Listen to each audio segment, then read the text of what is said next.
Hi hello ನಮಸ್ಕಾರ good morning. Welcome to my channel Deepa lifestyle blog. ಇವತ್ತು ಬೆಳಿಗ್ಗೆ 5 ಗಂಟೆಯಿಂದ ಬ್ಲಾಗ್ ಸ್ಟಾರ್ಟ್ ಮಾಡಿ ನೋಡ್ರಿ. ಇವತ್ತು ಜಲ್ದಿನೇ ಎದ್ದಿದ್ದೆ, ಅದಕ್ಕೆ ಬ್ಲಾಗ್ ಸ್ಟಾರ್ಟ್ ಮಾಡೀನಿ. ಹೊರಗಡೆ ಬಂದು ನೋಡ್ರಿ, ಒಂದು ಸ್ವಲ್ಪ ಬೆಳಕಿಲ್ಲ, ಫುಲ್ಲು ಕತ್ಲು. ಇನ್ನು ಚಂದ್ರ ಕಾಣಿಸತ್ತಾನ, ಅಷ್ಟು ಕತ್ಲಿತ್ತು. ಎದ್ದು ನಾನು ಫ್ರೆಶ್ ಅಪ್ ಆಗಿ ಬ್ರಷ್ ಮಾಡಿ ಮತ್ತು ಮುಖ ಎಲ್ಲ ತೊಳ್ಕೊಂಡು ಫ್ರೆಶ್ ಅಪ್ ಆಗಿ ಈಗ ಎದ್ದೆ ನೋಡ್ರಿ.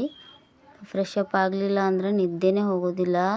ಅದಕ್ಕೆ ಮೊದಲು ಫ್ರೆಶ್ ಅಪ್ ಆಗಿ ಬಂದ್ರೆ ನಿದ್ದೆ ಎಲ್ಲ ಹೋಗ್ತದೆ, ಆಮೇಲೆ ಕೆಲಸ ಮಾಡೋಕ್ಕಾಗ್ತದೆ ಅಂಥೇಳಿ ಫ್ರೆಶ್ ಅಪ್ ಆಗಿ ಬಂದು ಈಗ ಮುಖ ಎಲ್ಲ ಒರೆಸ್ಕೊಂಡು ಇನ್ಮೇಲೆ ಅಡುಗೆ ಸ್ಟಾರ್ಟ್ ಮಾಡಬೇಕು.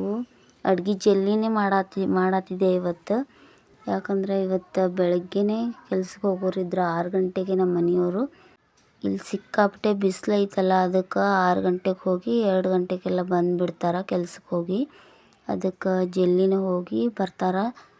ಅದಕ್ಕೆ ನಾನು ಜಲ್ದಿ ಎದ್ದು ಟಿಫನ್ ಕಟ್ಟಬೇಕಲ್ಲ, ಅದಕ್ಕೆ ದಿನ ಜಲ್ದಿ ಎದ್ರೆ ರೂಢಿ ಇರ್ತದೆ, ಕಷ್ಟ ಅನಿಸೋದಿಲ್ಲ.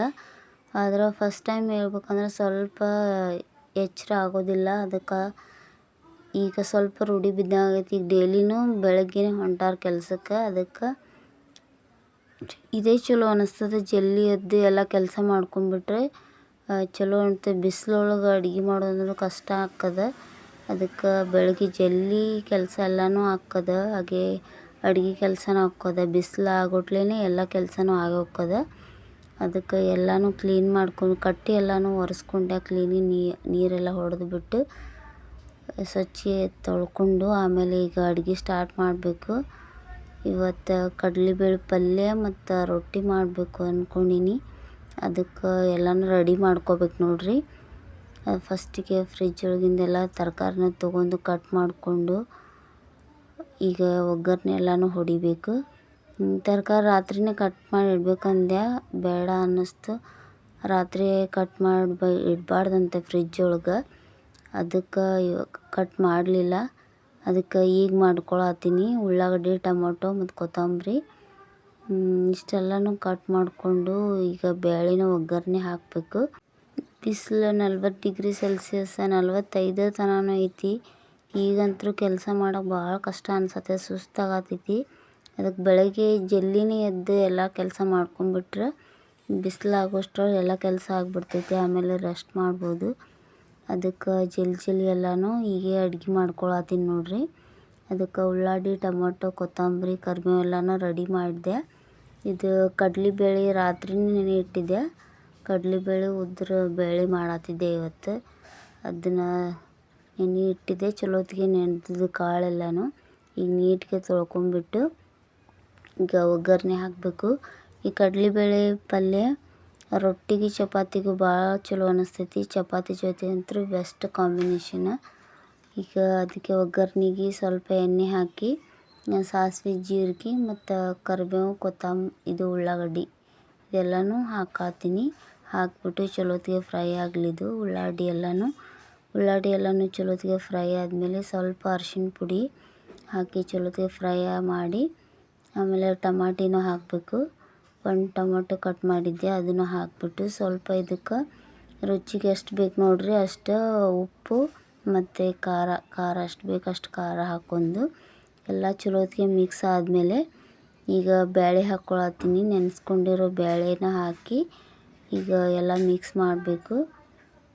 ಎಲ್ಲ ಮಿಕ್ಸ್ ಮಾಡಿಬಿಟ್ಟು ಸ್ವಲ್ಪ ನೀರು ಹಾಕಿ ಕುದಿಸ್ಬಿಟ್ರೆ ಬೇಳೆ ಭಾಳ ಚಲೋ ಆಗ್ತದೆ. ರೊಟ್ಟಿ ಮತ್ತು ಚಪಾತಿಗಂತೂ ಸೂಪರಾಗಿರ್ತೈತೆ ನೋಡ್ರಿ. ರೊಟ್ಟಿ ಮತ್ತು ಚಪಾತಿಗೆ ಏನಾದರೂ ಸೈಡ್ ಪಲ್ಯ ಬೇಕೇ ಬೇಕು. ಅದಕ್ಕೆ ದಿನಾನೂ ಒಂದೇ ಥರ ಮಾಡೋಕ್ಕೂ ಇಷ್ಟ ಆಗಲ್ಲ. ಅದಕ್ಕೆ ಬೇರೆ ಬೇರೆ ಥರನೇ ಪಲ್ಯ ಮಾಡಬೇಕು. ದಿನ ಒಂದೊಂದು ಥರ ಪಲ್ಯ ಮಾಡಲೇಬೇಕು ನಮ್ಮ ಮನೆಯೊಳಗಂತೂ. ಅದಕ್ಕೆ ಈಗ ಕಡಲೆಬೇಳೆ ಪಲ್ಯನೂ ರೆಡಿ ಆಯ್ತು ನೋಡ್ರಿ. ಸ್ವಲ್ಪ ನೀರು ಹಾಕಿಬಿಟ್ಟು ಮೇಲೆ ಸ್ವಲ್ಪ ಕೊತ್ತಂಬರಿ ಸೊಪ್ಪು ಹಾಕಿ ಇದನ್ನು ಇನ್ನೊಂದು ಸೈಡಿಗೆ ತೆಗೆದಿಡ್ತೀನಿ. ಇದು ಒಂದು ಸೈಡ್ ಕುದೀಲಿ. ಅಷ್ಟೊತ್ತಿಗೆ ಚಹಾ ಬೇಕು. ಎಷ್ಟೇ ಜಲ್ದಿ ಎದ್ರೂ ಚಹಾ ಕುಡ್ದೇ ಅವ್ರು ಹೋಗೋದು ನಮ್ಮ ಮನೆಯವರು. ಅದಕ್ಕೆ ಮೊದಲು ಚಹಾ ಮಾಡಿಕೊಟ್ಟು ಆಮೇಲೆ ರೊಟ್ಟಿ ಮಾಡಬೇಕು. ಎಷ್ಟಾದರೂ ಬಿಸಿಲು ಇರಲಿ, ನಮ್ಮ ಉತ್ತರ ಕರ್ನಾಟಕ ಅಂತೂ ಚಹಾ ಕುಡಿಯೋದು ಬಿಡಲ್ಲ ಮಂದಿ.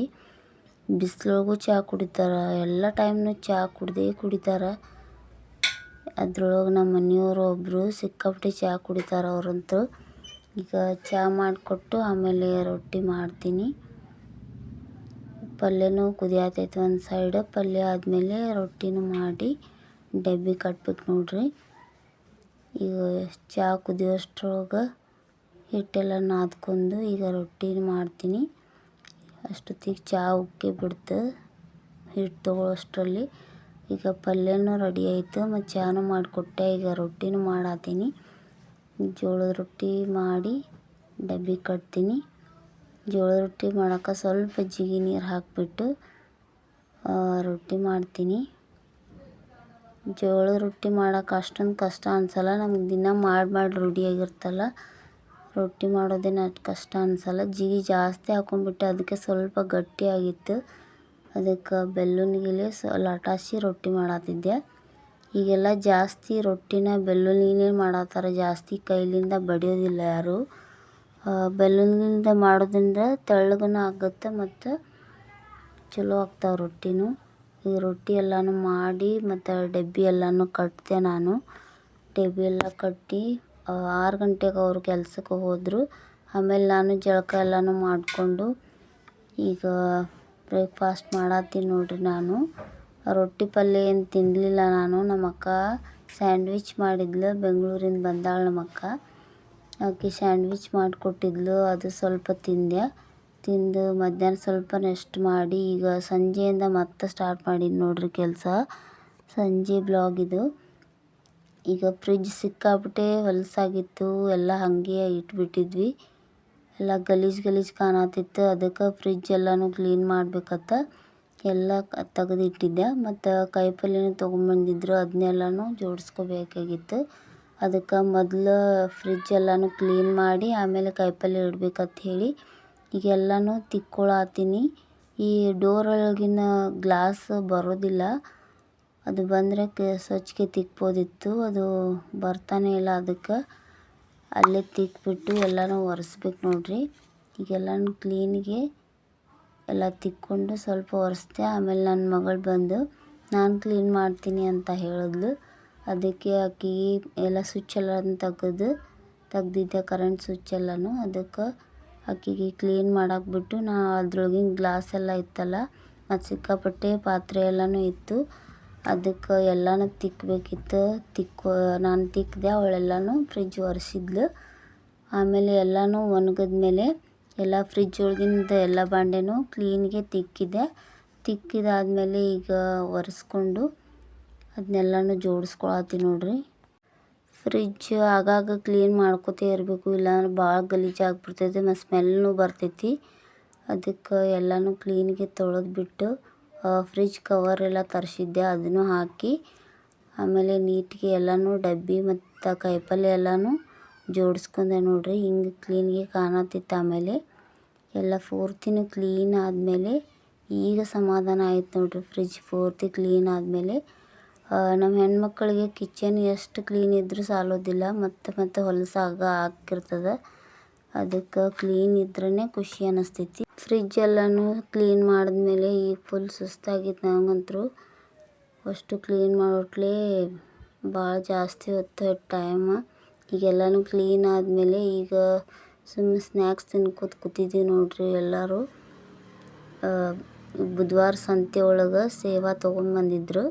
ಇವು ಭಾಳ ಟೇಸ್ಟ್ ಇರ್ತಾವೆ, ನನಗಂತೂ ಭಾಳ ಇಷ್ಟ. ಅದಕ್ಕೆ ನಾವು ಅಷ್ಟು 3 ಜನ ತಿನ್ಕೊಂತ ಕೂತಿದ್ವಿ.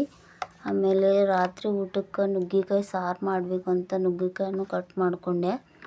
ನುಗ್ಗೆಕಾಯಿ ಸೀಸನ್ ಅಲ್ಲ ಇದು, ಈಗ ನುಗ್ಗೆಕಾಯಿ ಸಾಂಬಾರು ತಿನ್ಬೇಕು ಅನಿಸುತ್ತೆ. ಅದಕ್ಕೆ ನುಗ್ಗೆಕಾಯಿ ಸಾರು ಅನ್ನ ಮಾಡಿಬಿಟ್ಟು ಇವತ್ತು ರಾತ್ರಿ ಊಟಕ್ಕೆ ಮಾಡಬೇಕು. ಅದಕ್ಕೆ ಬೇಳೆ ಎಲ್ಲನೂ ಕುದ್ಸಕ್ಕೆ ಹಾಕಿ ನುಗ್ಗೆಕಾಯಿ ಕಟ್ ಮಾಡಿ ಸೋಸ್ಕೊಂಡೆ. ಈಗ ಬೇಳೆನೂ ಎಲ್ಲ ಚಲೋತ್ತಿಗೆ ಕುದ್ದೈತೆ ನೋಡ್ರಿ. ಪಾಲಕ್, ಟೊಮಟೊ ಮತ್ತು ಬೇಳೆ, ಅರಿಶಿಣ ಪುಡಿ, ಸ್ವಲ್ಪ ಎಣ್ಣೆ ಹಾಕಿಬಿಟ್ರೆ ಜಲ್ದಿನೇ ಕುದಿದ್ಬಿಡ್ತಾವೆ. ಬೇಳೆ ಎಲ್ಲನೂ ಚಲೋತ್ತಿಗೆ ಕುದೀತಾವೆ. ಈಗ ಬೇಳೆ ಎಲ್ಲ ಕುದಿಸ್ಕೊಂಡು ಈ ಒಗ್ಗರಣೆ ಹೊಡಿಬೇಕು. ಈ ಪಾಲಕ್ ಎಲ್ಲನೂ ನೀಟಿಗೆ ಸ್ಮ್ಯಾಶ್ ಮಾಡ್ಬೇಕು ನೋಡ್ರಿ. ಈ ಮಜ್ಜಿಗೆ ಕಟ್ಟಿರ್ತೀವಲ್ಲ ಅದರಲ್ಲೇ ಚಲೋತ್ತಿಗೆ ಎಲ್ಲನೂ ಬೇಳೆ ಮಿಕ್ಸ್ ಮಾಡಿಬಿಟ್ರೆ ಬೇಳೆ ಎಲ್ಲನೂ ಸಣ್ಣಗೆ ಇದು ಆಗ್ತದೆ. ಈಗ ಪೂರ್ತಿ ಎಲ್ಲನೂ ಸ್ಮ್ಯಾಶ್ ಮಾಡಿ ಸ್ವಲ್ಪ ನೀರು ಹಾಕಿಬಿಟ್ಟು ಇದನ್ನೆಲ್ಲ ಮಿಕ್ಸ್ ಮಾಡಿದೆ. ಮಿಕ್ಸ್ ಮಾಡಿ ಈಗ ಒಗ್ಗರಣೆ ಹೊಡಿಬೇಕು. ಸಾಂಬಾರ್ಗೆಲ್ಲ ಹೆಂಗೆ ಒಗ್ಗರಣೆ ಹೊಡಿತೀರ ಅದೇ ಥರ ಈಗ ಎಣ್ಣೆ ಹಾಕಿಬಿಟ್ಟು ಅದಕ್ಕೆ ಸ್ವಲ್ಪ ಸಾಸಿವೆ, ಜೀರಿಗೆ ಮತ್ತು ಬೆಳ್ಳುಳ್ಳಿ ಕೊತ್ತಂಬರಿನ ಜಜ್ಕೊಂಡಿನಿ. ಅವೆರಡು ಮಿಕ್ಸ್ ಮಾಡಿ ಜಜ್ಕೊಂಡು ಸಾಸಿವೆ ಜೀರಿಗೆ ಅವೆರಡು ಚಟಪಟ ಅಂದಮೇಲೆ ಬೆಳ್ಳುಳ್ಳಿ ಹಾಕಿ ಇದೆಲ್ಲನೂ ಚಲೋತ್ತಿಗೆ ಫ್ರೈ ಆದಮೇಲೆ ಖಾರನ ನಾನು ಒಗ್ಗರಣೆ ಒಳಗೆ ಹಾಕ್ತೀನಿ. ಒಗ್ಗರಣೆ ಒಳಗೆ ಹಾಕೋದ್ರಿಂದ ಟೇಸ್ಟ್ ಚಲೋ ಆಕ್ಕದ. ಅದಕ್ಕೆ ಮೇಲೆ ಹಾಕಿಬಿಟ್ರೆ ಒಂಥರ ಕಾಟ್ ಆಗಿಬಿಡುತ್ತೆ, ಗಂಟಾಗುತ್ತೆ ಅಕ್ಕದ. ಅದಕ್ಕೆ ಸಾರು ಮಾಡೋಕೆ ನಾನು ಒಗ್ಗರಣೆ ಒಳಗೆ ಖಾರ ಹಾಕೋದು. ಅದಕ್ಕೆ ಎಲ್ಲನೂ ಮಿಕ್ಸ್ ಮಾಡಿ ಎಲ್ಲ ಒಗ್ಗರಣೆ ಚಲೋತ್ತಿಗೆ ಫ್ರೈ ಆದಮೇಲೆ ಈಗ ಬ್ಯಾಳೆ ಎಲ್ಲ ಸ್ಮ್ಯಾಶ್ ಮಾಡಿ ಇಟ್ಟಿದ್ವಲ್ಲ ಅದನ್ನು ಹಾಕ್ಕೊಳತ್ತೀನಿ ನೋಡಿರಿ. ಹಾಕ್ಕೊಂಡು ಈಗ ಎಲ್ಲನೂ ಮಿಕ್ಸ್ ಮಾಡಿ ಉಪ್ಪೆಲ್ಲ ಕರೆಕ್ಟ್ ಐತಿಲ್ಲ ನೋಡಿ ಮೇಲೆ ಸ್ವಲ್ಪ ಕೊತ್ತಂಬರಿ ಸೊಪ್ಪು ಹಾಕಿ ಮಿಕ್ಸ್ ಮಾಡಿ ಈಗ ನುಗ್ಗೆಕಾಯಿ ಎಲ್ಲನೂ ಕಟ್ ಮಾಡಿ ಸೋಸ್ಕೊಂಡು ಇಟ್ಕೊಂಡಿದ್ದೆ. ಇದನ್ನು ಸ್ವಲ್ಪ ನೀರೊಳಗೆ ತೊಳೆದ್ಬಿಟ್ಟು ಈ ನುಗ್ಗೆಕಾಯಿನ ಈ ಬ್ಯಾಳೆ ಒಗ್ಗರಣೆ ಒಳಗೆ ಹಾಕಿಬಿಡೋದು. ಹಾಕಿ ಸ್ವಲ್ಪ ಕುದಿಸ್ಬೇಕು, ಒಂದು 5 ನಿಮಿಷ ಕುದಿಸಿದ್ರೆ ಸಾಕು. ನುಗ್ಗೆಕಾಯಿ ಜಲ್ದಿನೇ ಕುದೀತು. ಅದಕ್ಕೆ ಈ ನುಗ್ಗೆಕಾಯಿ ಸಾಂಬಾರೊಳಗೆ ಹಾಕಿ ಪೂರ್ತಿ ಮಿಕ್ಸ್ ಮಾಡಿ ಖಾರ ಉಪ್ಪು ಕರೆಕ್ಟ್ ಇದೆಯಲ್ಲ ನೋಡಿ ಮೇಲೆ ಮುಚ್ಚಿಬಿಟ್ಟು ಒಂದು 10 ನಿಮಿಷ ಕುದಿಸಿದ್ರೆ ಸಾಕು. ಸಾಂಬಾರು ಸೂಪರಾಗಿರ್ತದೆ. ಅನ್ನಕ್ಕೆ ರೊಟ್ಟಿ ಎಲ್ಲನೂ ನುಗ್ಗೆಕಾಯಿ ಸಾರು ಸೂಪರಾಗಿರ್ತೈತೆ ನೋಡಿರಿ. ಇದು ಅನ್ನ ಸಾಂಬಾರು ಅಷ್ಟೇ ಮಾಡಿದ್ದೆ ಮತ್ತು ಚಪಾತಿನೂ ಇತ್ತು. ಅದಕ್ಕೆ ರೊಟ್ಟಿ ಚಪಾತಿ ಏನೂ ಮಾಡಲಿಲ್ಲ. ಬೆಳಗ್ಗೆ ಮಾಡಿರೋ ಚಪಾತಿ ಇತ್ತು, ಅನ್ನ ಸಾಂಬಾರು ಇತ್ತಲ್ಲ ಅದಕ್ಕೆ ಸೈಡಿಗೆ 65 ತೊಗೊಂಬಂದಿದ್ರು ನಮ್ಮ ಮನೆಯವ್ರು. ಹೋಗಿ ನನಗೆ ಹೇಳಲಾರ್ದೇ ಹಾಗೆ ಹೋಗಿ ತೊಗೊಂಡು ಬಂದಮೇಲೆ ಈಗ ಒಂದು ಪ್ಲೇಟಿಗೆ ಹಾಕ್ಕೊತೀನಿ. ಅನ್ನ ಸಾಂಬಾರು ರೆಡಿ ಆಗೈತಿ. ಅನ್ನ ಸಾರು ರೆಡಿ ಆದಮೇಲೆ ಈಗ ಊಟನೂ ಮಾಡ್ಬೇಕು ನೋಡಿರಿ. ಅದಕ್ಕೆ ಒಂದು ಪ್ಲೇಟ್ ಒಳಗೆ 65 ಎಲ್ಲನೂ ಕಲರ್ ಮಾತ್ರ ಸಿಕ್ಕಾಪಟ್ಟೆ ಹಾಕಿದ್ರು. ಹೊರಗಿಂದ ಎಣ್ಣೆ ಇದೆಲ್ಲ ತಿನ್ನೋದು ಇದೆಲ್ಲ ಸರಿ ಚಲೋ ಅಲ್ಲ ಆರೋಗ್ಯಕ್ಕೆ. ಆದರೂ ಅಪರೂಪಕ್ಕೆ ತಿನ್ನಲೇಬೇಕು ಅನ್ನಿಸ್ತದೆ ರುಚಿ ಕೇಳೋಲ್ಲಲ್ಲ. ಅದಕ್ಕೆ ಈಗ ಅನ್ನ ಸಾಂಬಾರು ಎಲ್ಲನೂ ರೆಡಿಯಾಗಿತ್ತು. ಊಟನೂ ಮಾಡಿದ್ವಿ ನಾನು. ಈಗ ನನ್ನ ಮಗಳು ಮಾಡತ್ತಿದ್ಲು, ಟಿ ವಿ ನೋಡ್ಕೊತ ಕೂತ್ಬಿಟ್ರೆ ಆಕೆ ಊಟದ ಕಡೆ ಲಕ್ಷ್ಯನೇ ಇರೋದಿಲ್ಲ. ಈಗ ಊಟ ಎಲ್ಲನೂ ಮುಗಿಸಿ ಇನ್ನು ಆಯಿತು. ಊಟ ಎಲ್ಲನೂ ಮುಗಿಸಿದ್ವಿ ನೋಡಿರಿ. ಈಗ ಮತ್ತೆ ಬೆಳಗ್ಗೆ 6 ಗಂಟೆಗೆ ಹೋಗ್ತಾರಲ್ಲ ನಮ್ಮ ಮನೆಯವರು. ಅದಕ್ಕೆ ಬೆಳಗ್ಗೆಗೆ ಹಿಟ್ಟು ನಾದಿದ್ದೆ, ಚಪಾತಿ ಹಿಟ್ಟು ನಾದಿ ಹೀಗೆ ಎಲ್ಲನೂ ಮಾಡಿ ಇಟ್ಕೊಂಡ್ಬಿಟ್ರೆ ನನಗೆ ಬೆಳಗ್ಗೆ ಈಸಿ ಆಗುತ್ತೆ. ಅದಕ್ಕೆ ಫ್ರಿಜ್ ಒಳಗೆ ನಾದಿ ಇಡತ್ತೀನಿ. ಲೇಟಾಗಿ ಹೋಗ್ತಿದ್ರೆ ನಾನು ಹಿಟ್ಟು ನಾದಿ ಇಡೋದಿಲ್ಲ. ಆದರೆ ಜಲ್ದಿನೇ ಹೋಗ್ತಾರಲ್ಲ ರಾತ್ರಿ ನಸುಕಿನಾಗೆ ಅವಾಗೇ ನಾದಿದ್ರೆ ಚಪಾತಿನೂ ಚಲೋ ಆಗೋದಿಲ್ಲ, ಮೆತ್ತಗಾಗೋದಿಲ್ಲ. ಅದಕ್ಕೆ ಈಗ ರಾತ್ರಿನೇ ನಾದಿಬಿಟ್ರೆ ಹಿಟ್ಟನ್ನು ಚೆಂದಿಗೆ ಅರಳಿರ್ತದೆ. ಅದಕ್ಕೆ ಹಿಟ್ಟು ನಾದಿಬಿಟ್ಟು ಅದಕ್ಕೆ ಫ್ರಿಜ್ ಒಳಗೆ ಇಡ್ತೀನಿ. ಮತ್ತು ಪಲ್ಯಕ್ಕೆ ಕ್ಯಾಬೇಜನ್ನು ಕಟ್ ಮಾಡಿ ಫ್ರಿಜ್ ಒಳಗೆ ಇಟ್ಟಿದ್ದೆ. ಈಗ ಚಪಾತಿ ಮತ್ತು ಕ್ಯಾಬೇಜ್ ಪಲ್ಯ ಮಾಡಬೇಕು ಅಂದ್ಕೊಂಡಿನಿ ಮುಂಜಾನೆ. ಅದಕ್ಕೆ ರಾತ್ರಿನೇ ಎಲ್ಲನೂ ರೆಡಿ ಮಾಡಿ ಇಟ್ಕೊಂಡೆ ನೋಡಿರಿ. ಈ ಥರ ಇತ್ತು ನೋಡಿರಿ. ಇವತ್ತಿನ ದಿನ ಪೂರ್ತಿ ಕೆಲಸ ಆಗೋಯ್ತು. ಈ ಥರ ಎಲ್ಲನೂ ಊಟ ಎಲ್ಲನೂ ಆಯಿತು. ಈಗ ಬೆಳಗ್ಗೆಗೂ ರೆಡಿ ಮಾಡಿ ಇಟ್ಟೆ. ಇದಾಗಿತ್ತು ನಮ್ಮದು ಇವತ್ತಿನ ದಿನ. ನಿಮಗೆ ಹೇಗೆ ಅನ್ನಿಸ್ತು ಅಂತ ಹೇಳಿ. ಪ್ಲೀಸ್ ನಮ್ಮ ವಿಡಿಯೋ ನಿಮ್ಗೆ ಇಷ್ಟ ಆದರೆ ಪ್ಲೀಸ್ ಲೈಕ್ ಮಾಡಿರಿ, ಶೇರ್ ಮಾಡಿರಿ, ಸಬ್ಸ್ಕ್ರೈಬ್ ಮಾಡ್ಕೊರಿ. ಸಬ್ಸ್ಕ್ರೈಬ್ ಮಾಡೋದನ್ನು ಮರಿಬೇಡ್ರಿ. ಹೀಗೆ ಸಪೋರ್ಟ್ ಮಾಡ್ತೀರಿ. ಪ್ಲೀಸ್ ನಮ್ಮ ವಿಡಿಯೋನ ಪೂರ್ತಿಯಾಗಿ ನೋಡಿ. ಏನು ಅನ್ನಿಸ್ತು ಅಂತ ಕಮೆಂಟ್ ಮಾಡಿ, ಹಾಗೆ ಒಂದು ಲೈಕ್ ಕೊಡಿ. ಇಷ್ಟು ತನಕ ನಮ್ಮ ವಿಡಿಯೋ ನೋಡಿ ಇದಕ್ಕೆ ಥ್ಯಾಂಕ್ ಯು ಸೋ ಮಚ್. ಧನ್ಯವಾದಗಳು.